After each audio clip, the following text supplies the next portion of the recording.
These gates were once recognised as the most beautiful in all of Lincolnshire. They were built originally for the church at St Peter at Arches in Lincoln. They knocked the old one down and rebuilt it. And then in 1932 they took the new one down, rebuilt it somewhere else, and the gates came here to Nettleham Hall. These were built in 1720, and you would think beyond them was just woodland. But there isn't. In fact, there's quite a story to be told. It begins really in the middle of the 17th century, when this man, General Monk, came down with a Scotsman called John Hood to oversee the restoration of this man, King Charles II. Now, John Hood himself rather liked it in Lincolnshire, and his descendants ended up living here at Nettleham Hall. Now, the Hood family were very popular in the village of Nettleham. They were musical, religious, friendly, generous, helped to restore the church. By the 1930s, though, things had changed rather dramatically. 3 of the 4 brothers had died in the war. The sisters had moved away, having married. The house was quiet.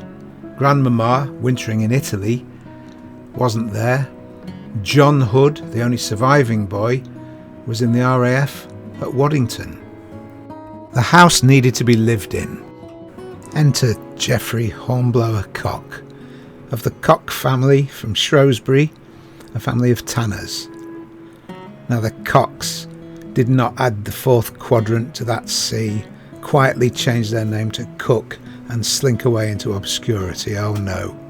They revelled in it, they celebrated it, they called their son Hornblower, and in 1931 Hornblower married Pamela Hoare Ward. That's Hoare, stop sniggering at the back. And in 1932 they had a son and they named him Peter, because of course they did. But I'm getting ahead of myself. Let's go back to 1915, and the young Geoffrey Hornblower Cock is 18 years old. He joins the Artists' Rifles. This was a company formed in 1859 of writers, artists, painters, ahead of a possible French invasion, which never actually happened. Although disbanded in 1945, the name lived on, resurrected in 1947 to become the 21st SAS Regiment Artists. And while all this is very interesting, it's not really relevant, for in 1916 Cock transferred to the Royal Flying Corps. Now this was the very earliest incarnation of the Royal Air Force, and here Cock won the Military Cross. Flying fighter aircraft, he was up in the skies against the likes of the Red Baron, Manfred von Richthofen, and he flew Sopwith 1.5 strutters. This was the precursor to the Sopwith Camel. It was unwieldy, wasn't very highly powered, and there was a problem with the interrupter gear, which allowed the pilot to fire from behind the propeller, and these wooden propellers would often come back full of bullet holes. And dodgy as all this sounds, it never cost them a single aircraft. They didn't lose any because of the propeller being shot off. Now, Cock had managed to get hold of the Ross interrupter gear, a slightly different version, which gave a better firing rate, and this in turn allowed him to achieve more victories than anyone else flying this type of aircraft. However, despite his success and his bravery, his luck was going to run out. One man in the German Air Force would stop him. Meet Wilhelm Willy Reinhardt, the man who took over from the Red Baron when he was killed, and this man shot down Geoffrey Hornblower Cock in 1917. Hornblower, however, survived and was taken prisoner in Germany until the end of the war. Reinhardt died the following year test piloting a prototype fighter plane, and his place was then taken by one Hermann Göring, but that's an entirely different story and not one that we'll go into here. Now, fast forward if you will to 1937. Cock is now Wing Commander Cock. He's in charge of RAF Scampton, and he's married to Pamela. He's got a 5-year-old son, Peter, and he has come to live at Nettleham Hall.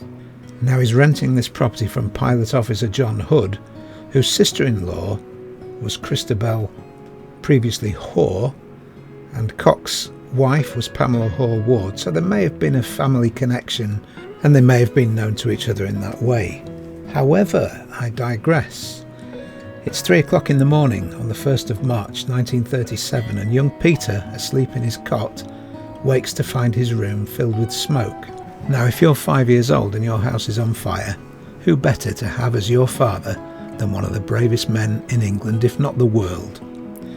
So Hornblower, seeing that the stairs are already a mass of flames, grabs his son, gets him into the master bedroom, ties 2 sheets together and lowers him and his mum out of the window onto the lawn below, and then jumps out of the bedroom window, landing uninjured on the grass.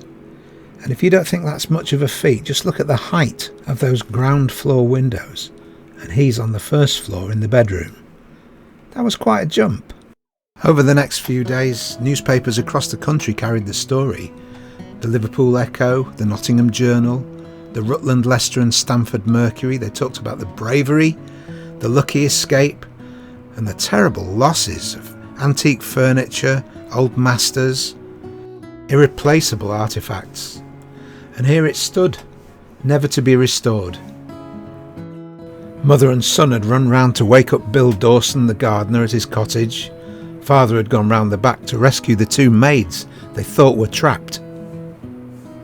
Everyone survived. Now, it was unusual for anyone to have a telephone back in those days, but there was one at the hall, although it was destroyed by the fire. Fortunately, the riding stables had been let to a riding school, and they had one, so they called the fire brigade from there. But of course it was too late. Everything was lost, and now here it stands today, just a ruin, being gently but forcefully reclaimed by nature. It was a beautiful home, full of light and life and music, and now it stands testament to an electrical fault, maybe, a chimney fire. We'll probably never know that. But there was no real mystery, only about how the fire started. We know almost everything else. And that's the story of Nettleham Hall. Hornblower himself remained in the Royal Air Force for another 10 years, making it to Group Captain. He played an important role at the Siege of Malta in the Second World War, where we defeated the Axis powers and helped to win the war in North Africa.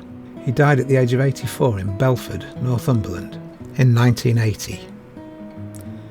And that concludes this particular tale. I hope you've enjoyed it. If you have, please do like and subscribe, and I'll bring you more. Thanks for watching. Bye bye.